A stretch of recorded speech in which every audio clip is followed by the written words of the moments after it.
estás? Muy buenas noches. Muy buenas noches, Tony, Daniel, y sobre todo a ustedes. Mi queridísimo Daniel, ¿cómo estás? Muy buenas noches. Daniel Barcet, muy buenas noches. Gracias por estar esta noche con nosotros.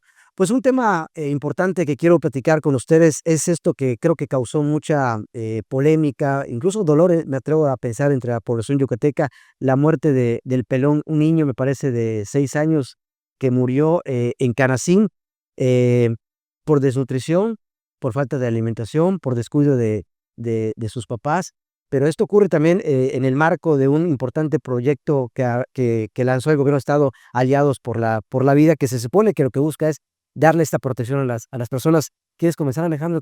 Sobre esto, mira, es un hecho lamentable más que nada, Tony, que hay que poner la alerta en todo Yucatán. ¿Y por qué? Morir por desnutrición es una serie es multifactorial, Tony. No solamente es decir, no te doy comida, sino que la mala calidad de la comida es lo que va propiciando. Hoy, afortunadamente, y digo afortunadamente, han sido vinculados a procesos los responsables, los padres o la madre del menor que falleció. Pero yo creo que aquí, si la fiscalía pudiera tener algunos otros elementos de prueba, esto es un homicidio por omisión. Entonces, yo creo que la tortura, porque esto puede aplicar en ámbitos de tortura, una muerte en donde pudieran alcanzar penas mayores como una responsabilidad paternal, Antonio. Ahora, esto ocurre debido a varios factores, como he señalado, pero también hay un programa muy importante que está viendo este análisis de toda la situación que prevalece en Yucatán, Aliados por la Vida, que ha sido lanzado por el gobierno del estado hace unas semanas y que, bueno, pone un punto neurálgico en la supervisión de varios factores psicológicos, de violencia, deportivo, de todo un ámbito. Entonces, yo creo que no es que lo hayan visto a tan poco tiempo, pero sí es una llamada de atención a la gente que está en este proceso. Hay que recordar que la violencia intrafamiliar es uno de los puntos más preocupantes que hay en Yucatán, no en violencia de delitos de alto impacto, pero sí en violencia intrafamiliar, y esto aplica en este caso, es decir, la falta de una adecuada alimentación es parte de esta violencia intrafamiliar. Tony, hay que abrir los ojos. Esto se tiene que investigar, tiene que haber un castigo ejemplar para los padres, porque esto no puede seguir funcionando como una cadenita o como un dominó en donde las piezas siguen cayendo en Yucatán. Así que vamos a ver qué pasa. Hoy se está vinculando a proceso a los padres de este menor, y que, bueno, hay que valorar también porque tiene otros hermanos donde están, al parecer, en las mismas circunstancias y que ya han sido valoradas por los médicos. Dani, ¿tú qué opinas de este terrible tema? Es un tema terrible porque nos pega en el núcleo más importante de la sociedad, que es la familia. Mira, es una serie de cadena de errores sociales que nos lleva a pensar que hay que replantear el sistema de atención al menor y a la familia. Y ojo, antes de que empiecen los habloteadores de temas políticos, no estamos hablando del actual sistema, estamos hablando de todos los sistemas en los últimos 20 años, nos llevan a esta situación. Mira, esta mujer, la madre, para empezar, el Tribunal de Redes Sociales, sin llegar a la evidencia científica, que es la necropsia, ya había juzgado que eran unas golpeadoras de niños, que el niño había muerto por golpes, lo cual resultó falso. Sí hay esta situación, pero era parte de un contexto en general. Esta mujer, antes que nada, primero fue una víctima. Estamos hablando de un padre desobligado que no pasa manutención para atender a su hijo. No solo es procrearlos, también estamos hablando de que esta mujer también tuvo problemas de adicciones, y estas adicciones las llevaron a buscar ayuda. A lo mejor buscó la ayuda en un lugar inadecuado. Estos anexos, la mayoría funcionan con múltiples irregularidades. Bueno, la sociedad no la atiende, ok. Después, es madre y tiene que atender al hijo. Hay trabajo social de por medio que se supone revisó las condiciones para devolver la custodia del menor. Recordemos, la patria potestad nunca se pierde, pero la custodia sí. Esta mujer era incapaz de atender a sus hijos. Entonces, si era incapaz, ¿por qué los trabajadores sociales, los peritos psicólogos, que se supone que realizaron su labor, determinaron que el menor tenía que ser reintegrado con la madre? Y vuelvo a preguntar, ¿y dónde está el padre? Porque pues para ser un niño necesitamos dos.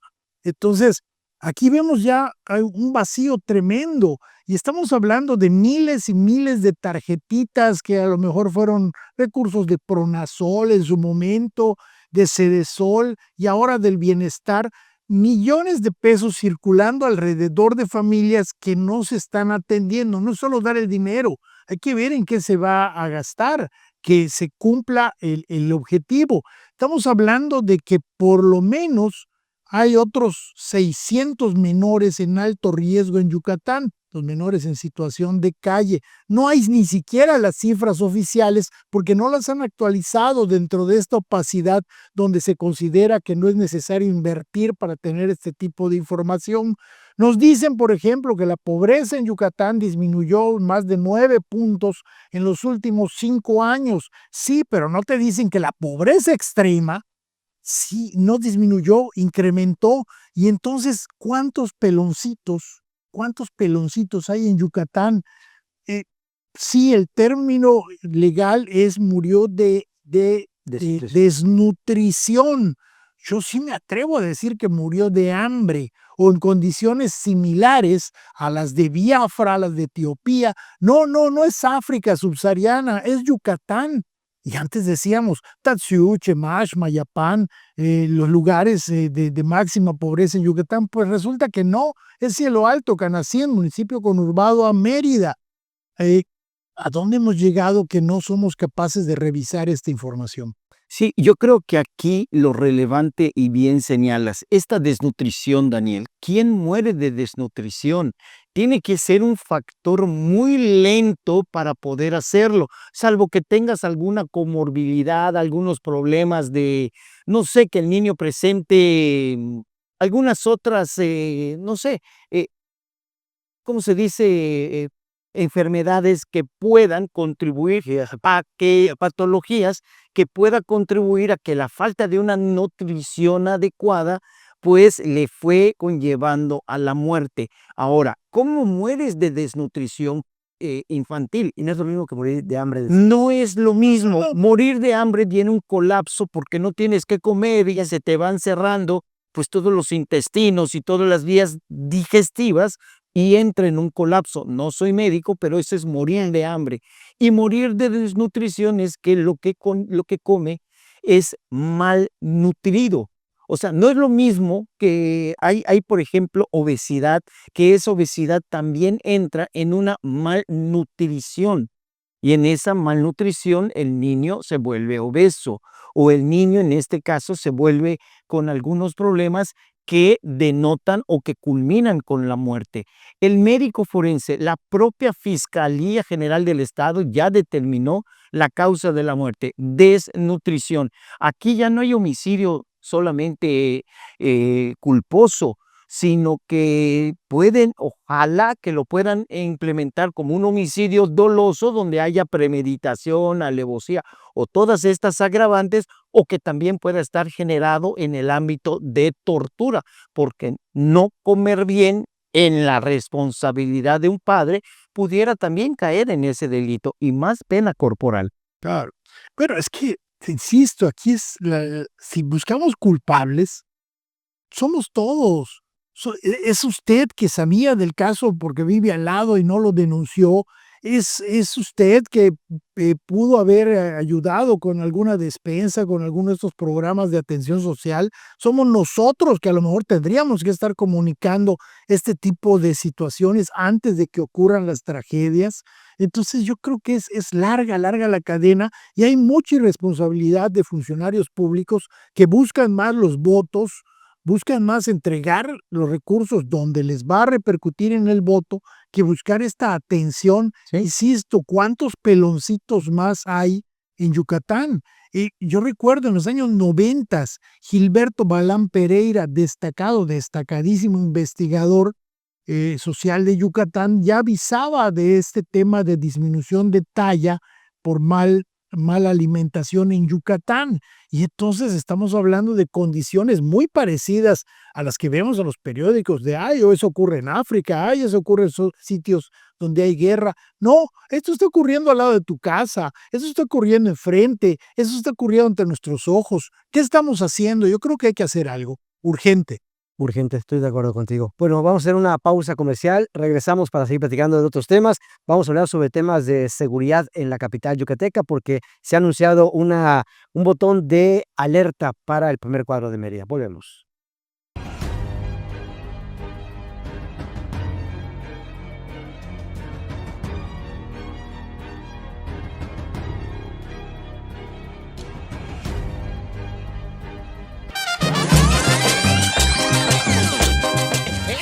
Familia, bienvenidos. Es viernes a este check de la noticia a través de clips de televisión, streaming para todos ustedes. Ya saben qué hacer. Vamos a dar inicio porque tenemos un menú desinformativo.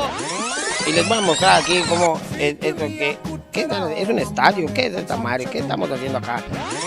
Ginas, ay, si me ensartas placa, ay, voy a parecer así una aceituna en un palillo de dientes. Ay, ay, sí, ay, mira nada más, por Dios. Y soy barrendero. Me gusta limpiar, ¿qué hago con...? Macta te espera todos los fines de semana con lo más gracioso de Yucatán y el mundo.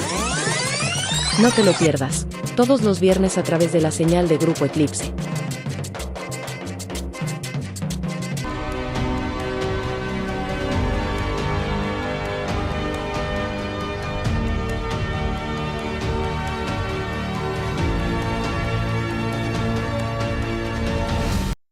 Regresamos, continuamos con esta mesa de análisis derecho de réplica. Segundo tema que vamos a platicar esta noche son estos botones de alerta que se van a comenzar a aplicar en la capital yucateca. Esto creo yo, Dani, que no significa que estamos viendo un incremento en el número de violencia. Creo que es una medida preventiva y lo preventivo creo que vale la pena. Creo que hay parte de ambas, Tori. Por un lado, sí hay un incremento de violencia hacia las mujeres, que creo que es el motivo que habilita esta situación principalmente. También hay un incremento en el robo en el centro de Mérida para turistas, para hay más carteristas. Es parte del crecimiento demográfico, sí, pero estamos hablando de la ciudad que pretende ser o seguir siendo la ciudad más segura de México. Entonces, sí es un acto de prevención que además, pues bueno, hay que reconocer, hay que aplaudir, que también no es una gran innovación, se ha aplicado en otras partes del mundo. También hay agrupaciones de mujeres, incluso de periodistas que tienen o tenemos nuestro botón de pánico para poder accionar en caso de tener alguna dificultad. Pues está en las aplicaciones. Esto ahí ya se había manejado un poco. Recordarás que en la pandemia, por ejemplo, se tenía estos sistemas de apps donde tú podías notificar alguna situación. Entonces es muy parecido, nada más que esto va a ser ya en lugares muy específicos, que aquí también le veo otro limitante. Como primera etapa está muy bien. Ya hay lugares muy claros, principalmente en el centro histórico, el primer cuadro de la ciudad, en zonas de alta densidad turística, como una parte donde es zona de bares. Sí, pero yo creo que tendría que ir acompañado de un trabajo de investigación científico-policial. ¿Qué es esto? Un mapeo. Tendrían que habernos presentado primero en la sociedad, en un mapa de la ciudad de Mérida, del municipio de Mérida, donde se vaya mostrando en dónde ha habido problemas de violencia o de ataques o de robos para saber dónde se encuentra la mayor densidad de esto y ahí atender. Creo que fue una mezcla de ambos. Como primera etapa está muy bien. Es la etapa bonita, es la etapa de lucimiento, pero no me creo que en otras partes de Mérida no haya mayores factores de riesgo que no se hayan considerado. Sí, pero aquí hay un punto clave. Uno, prevención. Ese es el enfoque generalizado en este botón de alerta. Uno. Dos, en este primer plano, yo creo que está bien posicionado. Yo creo que si hay un estudio previo, Dani, Sí, es cierto verlo. que hay algunos puntos en el centro, en el sur de la ciudad donde se requiere. Pero bueno, vamos a ver el tema de la prevención, que es lo primordial. Aquí se atacan varios puntos. No solamente es en el caso de las lesiones o de hostigamiento a mujeres, sino también en el caso de robo, de algunos otros delitos que pueden estar. Mientras más equipo haya, mientras la sociedad sepa que hay esos equipos, se inhibe el delito. Eso es claro. Mientras más cámaras de vigilancia hayan, más patrullas, entonces tenemos esa forma de tener una mayor paz. El delito se comete en donde no están entonces estos equipos. Como bien señala, sí, un plan debió establecerse. Yo creo que sí se analizó los puntos estratégicos. Seguro. Este botón de alarma que puede salvar una vida, que puede ayudar a una dama, que puede recuperarse algo de lo robado. Entonces yo creo que como estrategia estuvo muy bien. Funcionó el botón aquel para personas con alguna discapacidad auditiva, en donde se apretaba el botón y el tiririri y sonaba, y eso hacía que la persona con discapacidad pudiera cruzar. Lo quitaron porque mucha gente se molestó por lo ruidoso que era de esto, pero este caso va directamente a las corporaciones policíacas. Es un botón de alerta con una cámara de vigilancia y con un representante de seguridad al alcance de la mano. Lo veo bien como medida preventiva, yo creo que sí, una muy buena palomita. Que bueno, estamos hablando de que básicamente va a ser un poste o es un poste donde tienes el botón, donde te contestan como cuando vas a los drive-thru de comida rápida, qué va a querer, cuál es su orden, pues básicamente lo mismo, te contestan inmediatamente, se enciende una luz, lo cual avisa de que hay un servicio por allá y si está de noche, pues te da más visibilidad y eso sí va a tender a inhibir la delincuencia en la zona. Pero entonces, insisto, sí, seguramente existe ese mapeo, estoy seguro que existe. Hay que avisar que en una siguiente etapa se tendría que crecer hacia determinados lugares. Lo que no quieren decirnos es eso, qué zonas de Mérida, la ciudad más segura de México, realmente son inseguras. Te voy a poner un dato muy simple. Los doctores hablan de signo, síntoma, consecuencia. Cuando tienes un rush no quiere decir que tengas una enfermedad, pero sí, ese es un signo. Si no lo atiendes, vas a tener el síntoma, y si no atiendes el síntoma, vas a tener la consecuencia. Hay cualquier cantidad de lugares en la ciudad de Mérida, la ciudad más segura del país, donde vemos grafitis, y que esos tardarán por lo menos unos 40, 50 segundos en hacerlo. Esos 40 segundos pueden ser suficientes para la vida o la muerte de una persona. Quiere decir que son zonas ciegas donde la autoridad no está volteando a ver. Qué bueno que ya hay 10 puntos donde sí van a estar, pues cuando menos esta alerta de seguridad funcionando, pero falta mucho por hacer. No recuerdo un antecedente en el país, un precedente. No lo recuerdo y qué tal ha funcionado. ¿Lo están aplicando o qué en otras ciudades del mundo se utiliza este botón de pánico o de ayuda?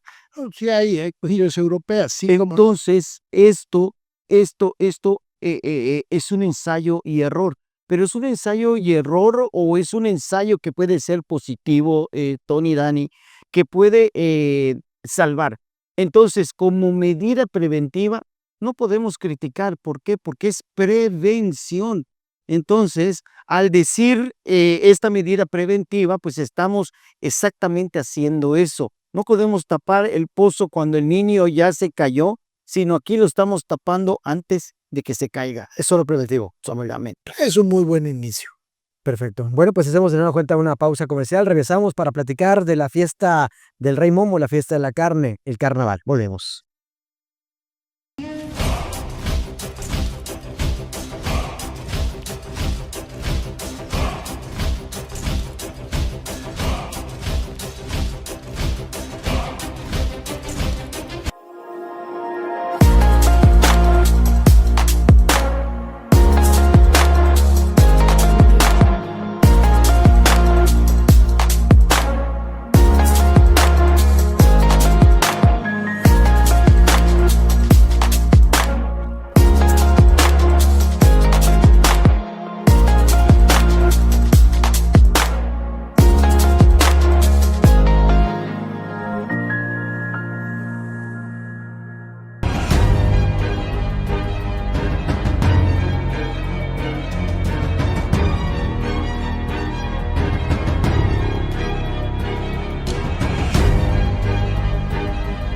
Muy amables, gracias por seguir esta noche en esta mesa de análisis político. Tercer tema para ir cerrando esta mesa de análisis, el tema del Carnaval de Mérida. Cumple este año, 2025, 11 años de que se salió del Paseo de Montejo. ¿Fue una buena decisión o fue una mala decisión haberlo sacado?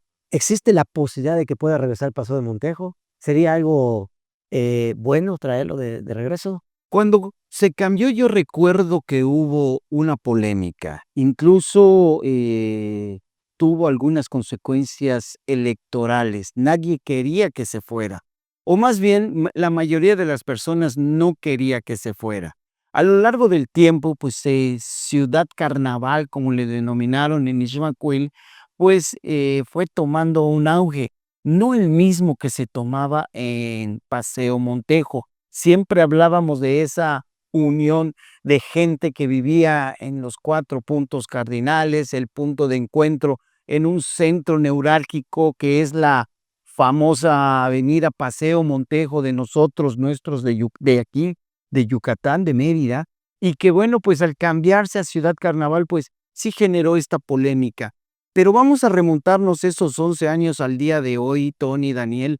Imagínense, si hoy por hoy hay un caos vial, imagínense un carnaval durante 4 días en Mérida, en el Paseo Montejo, lo que generaría una situación real de caos vial, porque digo, todo esto se podría tener unas consecuencias muy difíciles de conllevar por el tanto o por el exceso de unidades automotrices en Mérida. Entonces, ¿qué es mejor, en Ciudad Carnaval Ixmaquil o en Paseo Montejo? Yo creo que cada quien tiene una opinión. Para mí sería Paseo Montejo lo ideal, lo más bonito, lo más tradicional.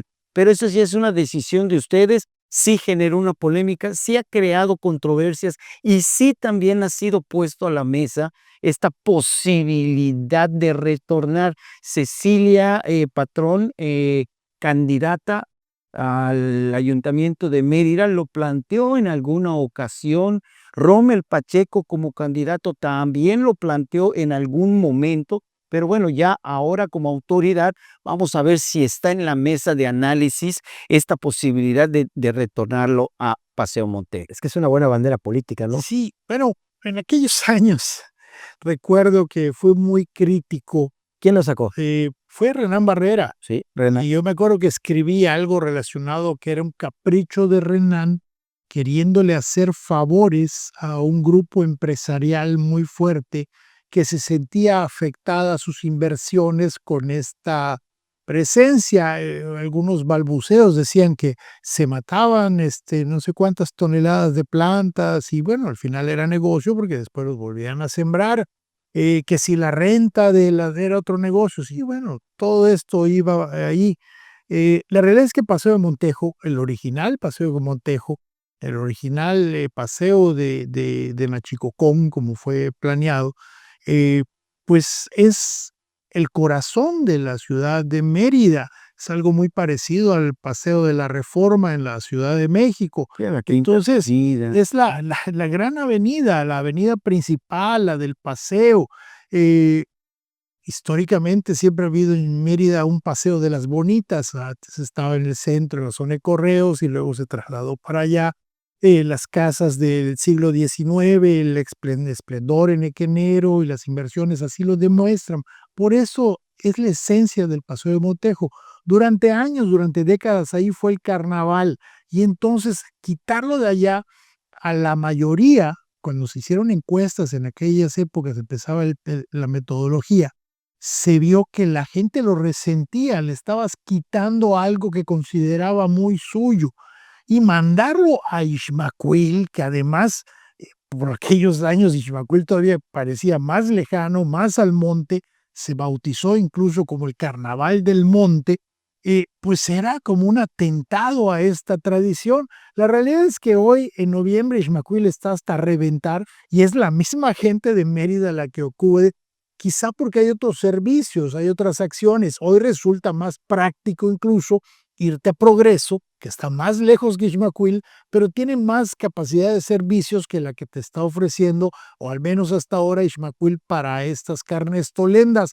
Yo creo que no estuvo visto ya al tiempo, no estaba tan equivocado Renán Barrera en entender que afectar el Paseo de Montejo, la principal avenida, pues ya no era posible. Hoy, perdón, creo que para los que quieren el regreso, creo que esto sería imposible, porque sería ahorcar la ciudad y afectar en otras condiciones, pues uno de los puntos más importantes del sureste mexicano. Incluso está considerada la avenida más cara en cuanto a rentas, en cuanto a alimentos y cuanto demás. La canasta básica más cara del país se encuentra en un supermercado que está en la prolongación de Paseo de Montejo. A ciertos errores, yo creo que hay que meterle más hacia lo que es nuestro Sambódromo, que sería en Ixmaquil, adecuarlo, facilitar más las condiciones, dar otros servicios, dar otras atracciones, para que se vuelva un polo de atracción, que esto no está ocurriendo, pese a que se le ha invertido miles, millones.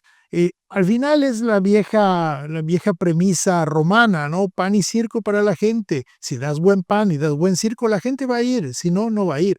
Pero esta polémica, Daniel, continuará, ¿no? Digo, hoy no es posible. Paseo Montejo no tendría la capacidad para albergar a miles y miles de personas, policías, gente, carros y todo el conjunto, baños, exactamente. Los puestos de comida que se ponen en las calles, en las terrazas de hoy de Paseo Montejo, también sería un obstáculo porque impedirías a la gente estar en el derrotero, y esto generaría también problemas subsecuentes. Donde estacionar ya no lo hay, donde poner a estos vehículos, la gente, entonces toda esta infraestructura, por eso yo creo muy, muy difícil que regrese a Paseo Montejo. Sí, digo, sigue siendo un reclamo social y político. Digo, es así que todas las últimas campañas para la alcaldía de Mérida, siempre el tema del carnaval aparece en la agenda a discutir,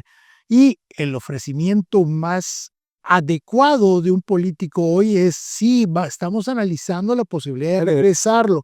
¿Por qué? Porque todavía hay una cantidad muy importante de gente que sigue añorando ese carnaval, esos tiempos.